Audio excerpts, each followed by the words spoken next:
आज दूसरी बार भी वही हुआ। लिफ्ट का दरवाजा बंद होने को था कि सामने से भागती हुई आती लड़की का दिखना और लिफ्ट खुली रखने के लिए दूर से ही प्लीज प्लीज कहना। सोहम ने आज फिर लिफ्ट के दरवाजे पर हाथ लगाकर रोक दिया। थैंक्स। हाथों में 2 झोले थामे वो मुस्कुराई। सोहम जानता था लड़की का फ्लोर कौन सा है। बटन दबाते ही एक दूसरा थैंक्स आया, कुछ और शब्दों के साथ। थैंक्स। वैसे आप सोहम है ना, शर्मा आंटी के बेटे जो बैंगलोर में रहते हैं? मैं उसी दिन ही आपको पहचान गई थी। आंटी अक्सर आपकी बात करती है, आपकी पढ़ाई की, आपकी हाई फाई जॉब की। मैं अनु, आपके फ्लैट के ठीक नीचे वाले फ्लैट में रहती हूँ। अनु ने जॉब वाली बात के बाद आगे क्या कहा याद नहीं। सोहम तो बस वहीं अटक गया था। हाई फाई जॉब, गले में खुशकी आ गई। वो शब्द वहीं अटके रह गए। कैसे बताऊं पापा मम्मी को ये सच्चाई? बेटे की वो नौकरी जो उनके लिए सबसे खास बात थी, उनका गुरूर था, वो अब रही कहाँ। कितने ही लोग कंपनी से निकाले गए, उनमें से एक सोहम का नाम भी था। ये एक ऐसा जहर का घूंट था जो सोहम ने अकेले पिया था। कुछ दिन कमरे में अपने को कैद करके काटे, फिर वर्क फ्रॉम होम का बहाना बनाकर घर आ गया।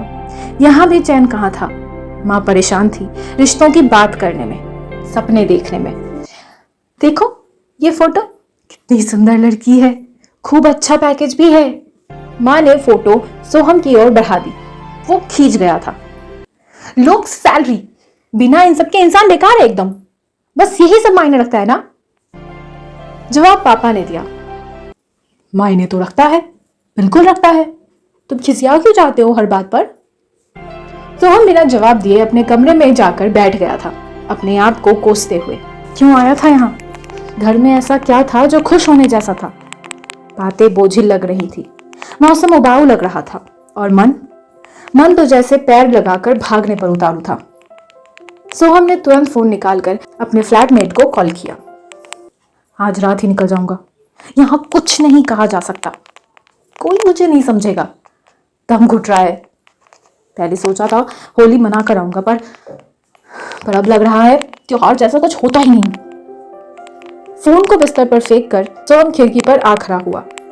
होली आने में करीब 10 दिन बाकी थे, लेकिन सड़क पर अबीर गुलाल के ढेर से लदे ठेले, दुकानों पर पिचकारियों के जमघट लग चुके थे। लड़ते झगड़ते बच्चे और उनको दुलार कर शांत करा दी उनकी माँ। सोहम ने आंखों के कोने छुए, वहां नमी थी। कहाँ गया वो बचपन, वो जिद? क्यों नहीं जाकर लेट सकता माँ की गोदी में? क्यों नहीं कह सकता कि जॉब नहीं रही? कुछ हसरतें पूरी नहीं होती, सिर्फ बेचैनी बढ़ाती है। सोहम ने अपने सूटकेस में सामान लगाना शुरू किया ही था कि नीचे वाली बालकनी से कुछ आवाज आई, ऐसे जैसे कि कोई सुबक रहा हो। नीचे वाले फ्लैट में जो लोग रहते हैं उनको वो जानता था। सोहम ने झांक कर देखा, अरे ये तो वही लड़की, लिफ्ट वाली, क्या नाम बताया था? हाँ, अनु। खुद को रोकते हुए भी सोहम पूछ बैठा, हेलो, एक्सक्यूज मी। अनु की भीगी पलकें ऊपर उठी। सोहम को खिड़की पर देख हड़बड़ा गई। आप ठीक हैं? कोई हेल्प? नाम में गर्दन हिलाते हुए, आंसू पोंछते हुए अनु अंदर भाग गई। उसके बाद सोहम से भी कुछ पैक कर देना बना। कभी उस लड़की के दुख का कारण सोचता, कभी अपना दुख एक बार फिर हावी हो जाता। कुछ ना सूझा तो थोड़ी देर लेटा रहा, फिर सोसाइटी के गार्डन में आ गया। ग्राउंड फ्लोर पर पहुंचकर सोहम लिफ्ट के पास थोड़ी देर खड़ा रहा। जो घटना 2 बार हुई, आज वो तीसरी बार हो जाए तो? सोहम ने आसपास देखा, कोई भी लड़की नहीं थी जो भागकर इस ओर आ रही हो। लेकिन वो कौन थी जो पीछे बने मंदिर के पास वाली बेंच पर बैठी थी? कोई तो वजह थी जो सोहम को उस ओर खींच ले गई। हाय, क्या मैं यहाँ बैठ सकता हूँ? अनु ने तुरंत खिसक कर जगह बना दी थी। सोहम सीधा मुद्दे पर आया। पता नहीं मुझे कहना चाहिए या नहीं, लेकिन अकेले रोने से अच्छा है अपने दुख बांट लीजिए किसी से भी। कहने को तो सोहम कह गया, फिर अपनी बचकानी लाइन पर खुद ही झेप गया। समझाना जितना आसान है, अमल करना उतना ही मुश्किल। वो खुद बांट पाया क्या? अनु ने बेंच का रंग खुरचते हुए कहा, दुख बांटा नहीं जाता, स्वीकार किया जाता है। वही कोशिश कर रही हूँ। सोहम का ईगो हर्ट हुआ था। ऐसा लगा जैसे अनु ने उस पर ही उंगली उठा दी हो। टूटते ईगो की भरपाई करने के लिए सोहम ने थोड़ी और समझदारी दिखाई। हाँ, बांटने से कोई फायदा भी तो नहीं, कोई और समझ ही नहीं पाता है। अनु ने फिर बात काट दी थी। ऐसा नहीं है, हम अपने दुख को खुद ही नहीं एक्सेप्ट कर पाते, अपने मन में कहीं छुपाकर ढक देते हैं। जो खुद नहीं देखना चाहते वो दूसरे कैसे देख पाएंगे। अनु इतना बोलकर चुप हो गई। फिर सोहम की आंखों में देखकर बोली, त्योहार जैसा कुछ तो होता ही है ना, अपने लिए ना सही अंकल आंटी के लिए गुलाल से दोस्ती कर लीजिएगा, कोशिश कीजिए। मैं भी कोशिश ही कर रही हूँ। सोहम को याद आया फ्लैटमेट से की बातें अनु ने बालकनी पर सुनी होंगी। सोहम बिना कुछ बोले वहां से चला आया था। बिना जले दर्द महसूस नहीं होता। खुद तो किसी छोटी सी बात पर बिलख कर रो रही होगी, मुझे ज्ञान देने में कितना आगे। अनु की बातें मन को और बेचैन कर गई थी। थोड़ी देर इधर उधर टहलने के बाद ही सोहम घर लौट पाया था। मन ही मन भूमिका बना रहा था कि कल जाने की बात कैसे उठाए। ऑफिस से अर्जेंट कॉल आया या फिर दोस्त की तबीयत खराब, क्या कहना ठीक रहेगा। मैदे का थैला पकड़ते हुए मम्मी ने इशारा किया था। वो रखा है तुम्हारा फोन, तुम नीचे छोड़ आए थे, अभी अनु देने आई थी, वो जो नीचे वाले फ्लैट में रहती है। अरे सीधी लड़की है बेचारी। सोहम ने बेचारी शब्द पर अटक कर फोन उठा लिया था। फोन वापस कर गई तो बेचारी हो गई। मम्मी ने तुरंत समझाया, तुमको नहीं पता क्या, 2 महीने पहले ही तो पापा मम्मी नहीं रहे इसके, तब से दीदी जीजा जी के पास आकर रह रही है। क्या बताए, इसकी हिम्मत देखकर तो। मम्मी कहती जा रही थी। सोहम को आगे कुछ सुनाई ही नहीं दिया। अपने कमरे की ओर बढ़ते हुए सोहम को सब याद आता जा रहा था। कितनी आसानी से उसने अनु का दुख माप लिया था, उसकी तकलीफ को तौलकर हल्का मान भी लिया था। एक लाइन बार बार गूंज रही थी, दुख को स्वीकार करना ही सबसे बड़ी बात है। सोहम ने एक बार फिर खिड़की से बाहर बाजार की रौनक देखी, गुलाल के ठेले देखे, दुकानों की पिचकारियां भी। तुरंत फोन उठाकर फ्लैटमेट को मैसेज किया, होली मनाकर ही आऊंगा यार। इस जरूरी मैसेज के बाद एक जरूरी काम भी बचा था, दुख को सामने लाने का काम। सोहम रसोई में जाकर खड़ा हो गया था। मम्मी, मुझे आपको कुछ बताना है। मेरी जॉब 2 महीने पहले चली गई है। मैदे का थैला पकड़े मम्मी के हाथ अचानक रुक गए थे। चली गई है मतलब नहीं है, अब ढूंढ रहा हूं दूसरी। बस वो इतना ही बोल पाया था। इसके आगे कुछ बोलने को बचा ही नहीं था, या फिर मम्मी सुनना ही नहीं चाहती थी। 2 मिनट पहले तक जो त्योहार की हलचल थी वो कौन से कोने में जाकर छुप गई थी पता नहीं। उसके बाद के कुछ घंटों तक जो कुछ भी होता रहा सोहम उसका हिस्सा था ही नहीं। पापा आए, मम्मी ने कुछ उनसे कहा, उसके बाद भी कुछ हुआ होगा। सोहम चुपचाप कमरे में लेटा रहा। शाम गहराकर रात में बदल गई। घर का अंधेरा भी बढ़ गया। ना तो किसी ने चाय के लिए आवाज दी, ना आकर कमरे की लाइट जलाई। वो हड़बड़ाकर बाहर आया तो देखा पापा मम्मी चुपचाप बैठे हैं। टीवी तो बस कहने के लिए चल रहा था, देख कोई नहीं रहा था। सोहम बिना कुछ कहे वहां से निकल गया था। लिफ्ट का दरवाजा खोलते हुए हाथ रुक गए।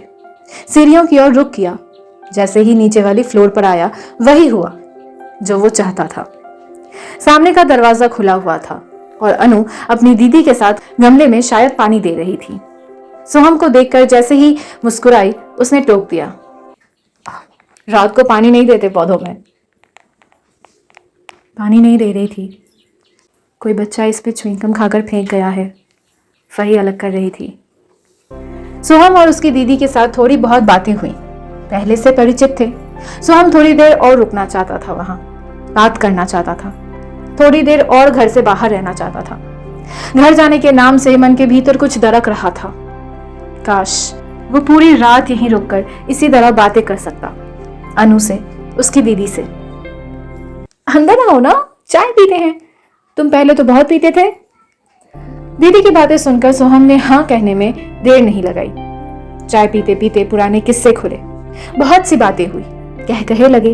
अचानक उसकी दीदी ने पूछ लिया, और बता जॉब के क्या हाल, सब बढ़िया? सोहम ने 1 सेकंड का टाइम लिया, एक नजर अनु को देखा और लंबी सांस खींचकर बोला, वो वाली तो रही नहीं, अब दूसरी ढूंढ रहा हूं। दीदी चौंक कर बोली, सीरियसली? चलो कोई बात नहीं, ये अच्छा है कि तुम इस बात से परेशान नहीं हो। सोहम ने कनखियों से अनु की ओर देखते हुए कहा। पहले परेशान था, खुलकर कह भी नहीं पा रहा था। फिर किसी ने समझाया कि दुख जब तक एक्सेप्ट नहीं किया जाता तब तक ज्यादा परेशान करता है। अनु अचानक सकपका गई थी। दीदी ने भी ये बात नोटिस की थी। सोहम को लगा जैसे वो बहाने से कप अंदर रखने चली गई थी। सोहम ने हिचकिचाते हुए पूछा, अपना phone number if you don't mind. Anu ने बिना कुछ कहे फोन नंबर बता दिया था, लेकिन बस वो 10 डिजिट बताकर वो फिर चुप हो गई थी। वैसे भी इतनी देर से उन तीनों की बातों में अनु की भूमिका श्रोता की ही थी। वो घर वापस जाने के लिए उठा तो दरवाजे तक दीदी आई। सोहम 1 मिनट रुको। उन्होंने अंदर झांक कर देखा, अनु नहीं थी। थोड़ा रुक कर बोली, पापा मम्मी के जाने का सदमा हम सबको लगा, लेकिन धीरे धीरे हमने इस दुख के साथ रहने की आदत बना ली है। कामकाज, गृहस्थी, इन सब में भी उलझे हुए हैं, लेकिन अनु, उसके लिए वक्त जैसे ठीक उसी पल ठहर गया जब वो हादसा हुआ था। सोहम ध्यान से पूरी बात सुन रहा था। दीदी ने आगे कहा, तुम अभी जो कह रहे थे भाई उसको समझाओ ना, दुख से जितना भागेगी उतना ही। इतना कहते हुए उनकी भी आवाज भर गई थी। सोहम चाहकर भी नहीं कह पाया कि ये बात तो खुद अनु ने मुझसे कही थी। उसने बस इतना कहा, हाँ दीदी मैं बात करूंगा उससे, आप भी अपना ध्यान रखिए। भारी कदमों के साथ सीढ़ी चढ़ते हुए वो घर तक आ गया था। मन थोड़ा और खराब हो गया। इतनी देर से वो घर से बाहर था, लेकिन एक भी फोन नहीं आया था। नौकरी छूटना क्या इतनी बड़ी वजह थी जिसके लिए अपने बच्चे से प्यार होना बंद हो जाए? घर का दरवाजा खुला हुआ था। बाहर कमरे में पापा तो नहीं थे, लेकिन मम्मी उसी तरह उदास चेहरा लिए बैठी थी। खाना रखा है तुम्हारा, खा लो, मुझे भूख नहीं है। बस इतना कहकर सोहम अपने कमरे में आकर बैठ गया था। जी में आ रहा था कि फफक फफक कर रो पड़े और मम्मी से पूछ ले कि हम सबके बीच केवल इस नौकरी का ही रिश्ता था। उस रात भी भूखा सोया। अगली सुबह भी नाश्ता करने से मना कर दिया। दोपहर के खाने के लिए भी मना करते ही मम्मी के भीतर का लावा फूट पड़ा। किस बात का गुस्सा दिखा रहे हो खाने पर? सोहम ने भी तुरंत पूछ लिया। पहले आप बताइए, आप किस बात से नाराज हैं? क्योंकि मेरे पास नौकरी नहीं है? अब मैं किसी काम का नहीं, इसलिए आप सब मुझसे बात करना छोड़ देंगे? चला जाऊं अभी इसी वक्त घर से? बोलते हुए सोहम की आवाज भर आई थी। मम्मी ने एक पल के लिए ठिक कर उसको देखा, फिर तुरंत आगे बढ़कर गले लगा लिया। बहुत बड़े हो गए हो क्या, जो इतनी बड़ी बड़ी बातें कर रहे हो? बच्चे कभी भी काम के या बिना काम के होते हैं? शर्म नहीं आई तुमको यह सब बोलते हुए? सोहम चुपचाप बैठा रहा। आंखों में आंसू भरे रहे, छलकते भी रहे। मम्मी ने ही आगे कहा, बात नौकरी जाने की नहीं है बेटा। खराब तो हमें ये लगा कि तुमने कितने दिनों तक ये सब छुपाए रखा। अब बताओ कौन किसके लिए अजनबी है? पापा को भी कितना खराब लगा, कल से वो भी भूखे हैं। आंसू इधर भी थे और उधर भी। सब कुछ साफ हो गया था। सोहम ने पापा के पास जाकर माफी मांगी। सबने साथ खाना खाया। ऐसा लगा जैसे कभी कुछ हुआ ही नहीं था। सच ही तो कहा था उन्होंने, दूसरों को समझाने से पहले खुद समझना, स्वीकार करना जरूरी होता है। सोहम मन ही मन गुनाह भाग करते हुए एक बात तो तय कर चुका था, जिसकी वजह से वो इतने बड़े भंवर से निकला है, उसको थैंक्स कहना तो बनता है। और थैंक्स कहने का तरीका क्या होगा वो सोच चुका था। उसी दिन शाम को सोहम बालकनी से देखता रहा। जैसे ही अनु पार्क जाने के लिए बिल्डिंग से बाहर निकली, सोहम तुरंत घर से निकल गया। अरे तुम भी यहां, कहीं मेरा पीछा तो नहीं कर रही हो? सोहम ने हंसते हुए पूछा था। अनु सिर झुकाकर बस नहीं बोल पाई। सोहम ने एक कोशिश और की। पता है, घर में सब ठीक हो गया। अब मैं इतना हल्का महसूस कर रहा हूं। उधर फिर वही सन्नाटा था। सोहम ने गौर किया था कि हर समय अनु ऐसे नहीं रहती थी। कभी सामान्य ढंग से हंसती बोलती बात करती थी और कभी ऐसी चुप कि शब्द हो ही नहीं उसके पास। शायद अकेले यहां बैठकर उसकी ये तकलीफ और बढ़ जाती होगी, या फिर वो जानबूझकर यहां अकेले बैठती है अपनी तकलीफ के साथ वक्त बिताने के लिए। वैसे अनु, आगे क्या सोचा है? और पढ़ाई या जॉब?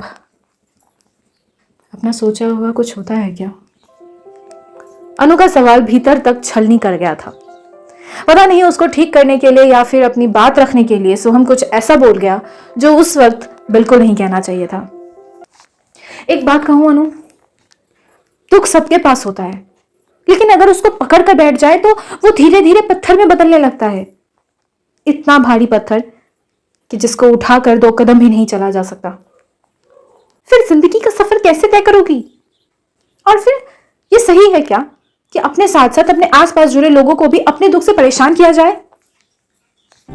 अनु बिना कुछ बोले तुरंत वहां से उठकर चली गई थी। पल भर के भीतर ही सोहम को एहसास हो गया था कि कितनी हल्की बात वो कह गया था। मेरी सिर्फ नौकरी गई थी और उस दुख को पत्थर बनाकर मैं भी तो घूम रहा था। इसने तो जीवन में इतना बड़ा हादसा सहा है। मैं ये बात कह भी कैसे सकता था? अपनी नासमझी में सोहम कितनी बड़ी गलती कर चुका था, यह एहसास उसे हो चुका था। अगले पूरे दिन अनु कहीं नहीं दिखी। उसका नंबर था, लेकिन हिम्मत ही नहीं हो रही थी।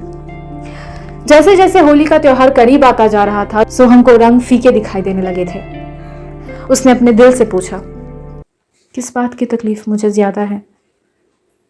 किसी लड़की का दिल दुखाने का या फिर किसी खास लड़की का दिल दुखाने का?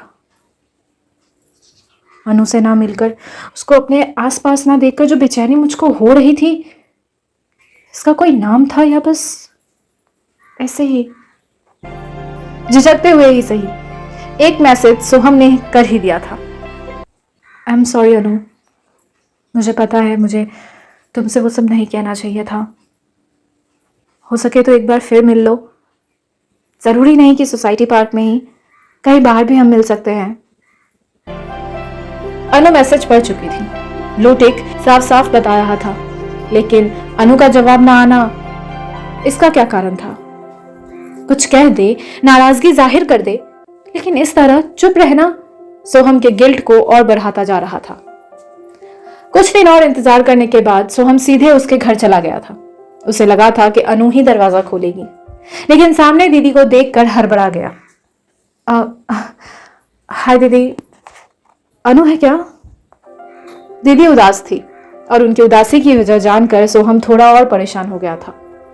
उन्होंने बताया कि अनु अचानक अपने भैया भाभी के पास अपने होम टाउन वापस चली गई थी, बिना किसी से कुछ कहे। तुमने उससे कुछ कहा था क्या सोहम? दीदी के पूछते ही सिर पर गिल्ट का बोझ थोड़ा और भारी हो गया था। हाँ दीदी, बस मैंने उससे यही कहा था कि उसको भी अपने दुख को एक्सेप्ट करना पड़ेगा। वह खुद दुखी है और आसपास सबको दुखी कर रही है, यह भी उसको सोचना चाहिए। दीदी ने कुछ नहीं कहा, लेकिन साफ दिखाई दे रहा था कि वो भी यह बात जानकर खुश नहीं हुई थी। उन्होंने ना तो अंदर आने के लिए कहा, ना ठीक से बात की। सोहम जब वापस आने लगा तब वह इतना ही बोली, पता नहीं तुमने गलत समझाया या उसने गलत समझा। हमें वो परेशान नहीं कर रही थी दुखी होकर, हम बस उसको दुखी देखकर परेशान थे। वहां से आकर सोहम फिर से अपने अंधेरों में कैद होने लगा था। हड़बड़ाहट में यह कितनी बड़ी गलती हो गई थी। अनु से उसने यह सब क्यों कह दिया? उसकी वजह से वो अपने रिश्तों से कट गई, दीदी का घर छोड़कर चली गई। अगले ही दिन होली थी और एक गलती की वजह से कितने लोगों की जिंदगी के रंग छिन चुके थे। मम्मी, मैं आज रात निकलूंगा, कल एक इंटरव्यू है, कल ही पहुंचना है। लेकिन बेटा, त्योहार करके ही जाते। जाना जरूरी नहीं होता तो रुक जाता मम्मी, मम्मी से झूठ बोलकर सोहम उनसे तो बच सकता था, लेकिन अंदर की हलचल किस कदर बेचैन कर रही थी यह वह जानता था। सोहम ने पैकिंग करके एक बार अपने कमरे से नीचे वाले घर की बालकनी की ओर देखा। काश उस दिन की तरह अनु यहाँ बैठी दिख जाती तो जाने से पहले उसे एक बार तो माफी मांग लेता। रात 2 बजे की बस थी। मन ना होने के बावजूद भी होलिका दहन की पूजा में शामिल होना ही पड़ा। अग्नि के चारों ओर परिक्रमा लगाते, प्रसाद चढ़ाते हुए सोहम के मन में सिर्फ अनु ही थी। बार बार यही इच्छा मन में उठती रही कि बस एक बार उससे मिल लेता, उससे माफी मांग लेता और शायद वो सब कह सकता जो उसके लिए महसूस कर रहा था। पूजा करके सोहम लिफ्ट की ओर आ ही रहा था कि तभी मम्मी को साथ ना पाकर पीछे मुड़कर देखा। एक बार तो उसे अपनी आंखों पर विश्वास ही नहीं हुआ। क्या यह सच था जो वो देख रहा था, या फिर सपने मूर्त रूप लेकर यहां सामने आकर खड़े हो गए थे? क्या यह सचमुच अनु थी जो मम्मी से हंस हंस कर बातें कर रही थी? सोहम तेजी से उसकी ओर बढ़ा। उसकी आंखें कितनी बदली हुई लग रही थी। कहां गई वो उदासी जो उसकी आंखों का स्थायी भाव बनकर रह गई थी? यह उसको हुआ क्या था? अचानक मम्मी ने प्यार से अनु का कंधा थपथपा कर कहा, अब आ गई हो तो जाओ होलिका माता के दर्शन कर लो। सोहम भी पूजा की थाली लिए उसके साथ साथ फिर से उस पवित्र अग्नि के पास बढ़ गया। अनु, 1 मिनट रुको, मुझे तुमसे बात करनी है। आग की लपटों की रोशनी से दोनों के चेहरे लाल हो गए थे। अनु ने एक बार देखा, फिर नजरें झुका ली। आप मुझसे यही पूछेंगे ना कि मैंने आपके मैसेज का जवाब क्यों नहीं दिया? मैं वापस आने का इंतज़ार कर रही थी कि मैं आपसे मिलकर आपको थैंक्स कह सकूं। सोहम हड़बड़ा गया था। थैंक्स? किस बात के लिए थैंक्स कह रही हो? मैं तो तुमसे माफ़ी मांगना चाहता था। मैंने उस दिन तुमसे वो बातें कही जिनका कोई मतलब ही नहीं था। मतलब था सोहम, और ये बातें मुझे बहुत पहले समझ लेनी चाहिए थी। आपने जब मुझसे कहा कि मैं अपने दुख से आसपास सबको दुखी कर रही हूँ, तब मुझे समझ में आया कि दीदी के साथ भी तो उतना ही बड़ा दुख जुड़ा था। पापा मम्मी के जाने का दुख भी तो वो झेल रही थी, और साथ ही मुझे ठीक करने की जिम्मेदारी भी लिए रही। दीदी की तरफ से तो मैंने सोचा ही नहीं, और जीजा जी कितने प्यार से मुझे यहाँ लेकर आए थे, और तब से अब तक उन दोनों के पास मुझे खुश करने के सिवा और कोई काम ही नहीं बचा था। सचमुच मैं कितनी स्वार्थी हो गई थी। अनु जैसे जैसे बोलती जा रही थी, सोहम की हैरानी बढ़ती जा रही थी। आर यू सीरियस अनु? और मैं यहाँ इस गिल्ट में कितना परेशान रहा। तुम्हें पता है, मैं आज रात निकल रहा हूँ बैंगलोर के लिए। मुझसे यहाँ एक पल भी नहीं रुका जा रहा। ये त्योहार, ये रंग, ये खुशियाँ, ये सब मुझे बहुत परेशान कर रहे थे। तुम इस तरह अचानक होम टाउन वापस चली गई।